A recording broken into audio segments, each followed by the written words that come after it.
Hello friends, welcome to the site world. आज की video का टॉपिक है पूनम पांडे। पूनम पांडे को कौन नहीं जानता होगा। अगर कोई नहीं जानता तो आजकल की सोशल मीडिया पोस्ट से तो सब ही इसको जानने लग गए हैं और सबको मालूम हो गया है कि पूनम पांडे कौन है। 2 फरवरी की सुबह सोशल मीडिया पर एक पोस्ट शेयर की गई थी। पूनम पांडे की डेथ हो चुकी है। इस पोस्ट से पूनम के सब फैंस बहुत परेशान थे और काफी सारे फैंस इस पोस्ट से रोने भी लग गए थे। काफी लोगों को लगा था कि पूनम ने सुसाइड किया है, मगर फिर खबर सामने आई कि पूनम की मौत सर्वाइकल कैंसर की वजह से हुई है। पूनम ने कुछ ही अर्सा पहले सोशल मीडिया पर एक पोस्ट में बताया था कि वो सर्वाइकल कैंसर का शिकार हुई हैं और वो इसका इलाज भी करवा रही हैं। इसी वजह से पूनम की मौत की वजह कैंसर ही सामने आई थी।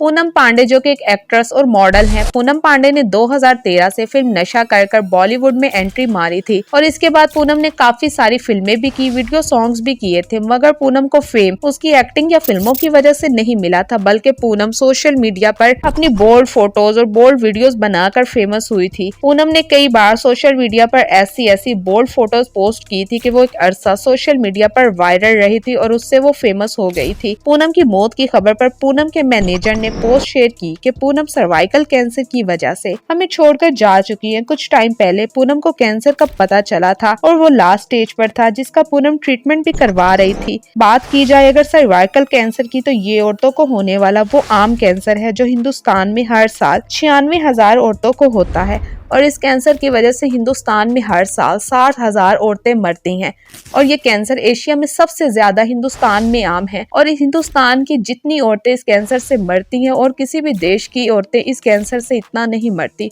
और इसी कैंसर की वजह से पूनम पांडे की भी डेथ हुई। पूनम की डेथ उनके फैंस के लिए एक बहुत बड़ा सदमा थी। 1-2 दिन पूनम पांडे की डेथ सोशल मीडिया पर वायरल रही और मगर इतने में पूनम ने सोशल मीडिया अकाउंट से एक पोस्ट की और फिर वीडियो भी बनाई कि मैं पूनम पांडे जिंदा हूँ, मैं मरी नहीं हूँ। पूनम पांडे की मौत की खबर पूनम के एक्स हस्बैंड भी सुनकर हैरान रह गए थे और इन्होंने खुद भी यकीन नहीं किया कि पूनम मर गई हैं, क्योंकि इन्हें अचानक से इस खबर ने बहुत हैरान किया था। फिर इसके बाद अचानक पूनम के एक्स हस्बैंड समेत पूनम के सब फैंस हैरान रह गए पूनम के जिंदा होने वाली पोस्ट देखकर। सबका कहना था कि पूनम ने ये सारा ड्रामा वायरल होने के लिए किया है। पहले सोशल मीडिया पर पूनम के मरने की पोस्ट आती है और डिफरेंट चैनल्स ने वीडियोस भी बनाई कि पूनम पांडे मर चुकी है, मगर फिर अचानक से पूनम ने अपने जिंदा होने वाली पोस्ट दी, जिस पर सोशल मीडिया ने पूनम पांडे के जिंदा होने पर उसको ड्रामा क्वीन कहा। पूनम पांडे ने पोस्ट दी कि मेरी मौत नहीं हुई है, मैं जिंदा हूँ, मेरे सर्वाइकल कैंसर का इलाज जरूर चल रहा था, मगर मुझे लोग अचानक से मरा हुआ समझकर अनसब्सक्राइब कर रहे थे, बहुत से लोग दुखी हो रहे थे, तो मुझे लगा कि इस बारे में सबको बताया जाए कि मेरे सब चाहने वालों के बीच में ही हूँ, मैं जिंदा हूँ, मेरी मौत से कोई भी परेशान ना हो। मैं सिर्फ लोगों को इस कैंसर की अवेयरनेस देने के लिए ये नाटक, ये ड्रामा किया। मुझे पता है कि मैंने बहुत गलत किया है, मुझे माफ कर दे वगैरह, मगर जो भी है पूनम का ये तरीका बेहद गलत है। इस तरह से तो कभी कोई भी पूनम पर यकीन नहीं करेगा, मगर क्या कर सकते हैं, ये तो पूनम पांडे है ना, जो कि उर्फी जावेद की तरह कुछ भी कर सकती हैं। जैसे उर्फी फेम होने के लिए बहुत कुछ कर देती हैं, इसी तरह पूनम ने भी फेम के लिए खुद को मारना पसंद किया। इस सब से पूनम के फैंस का कहना है कि ये तो बचपन में शेर आया की कहानी की तरह हो गया,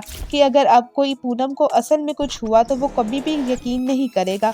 पूनम को अगर फेम चाहिए थी तो वो कोई भी एक आधी वीडियो बनाकर फेमस हो सकती थी। ये था पूनम का वो ड्रामा जिससे सोशल मीडिया और पूनम के फैंस हिलकर रह गए थे। आपका इस ड्रामे के बारे में क्या कहना है, हमें कमेंट कर जरूर बताएं। मैं आती हूँ तब तक किसी नए टॉपिक के साथ किसी नई वीडियो में।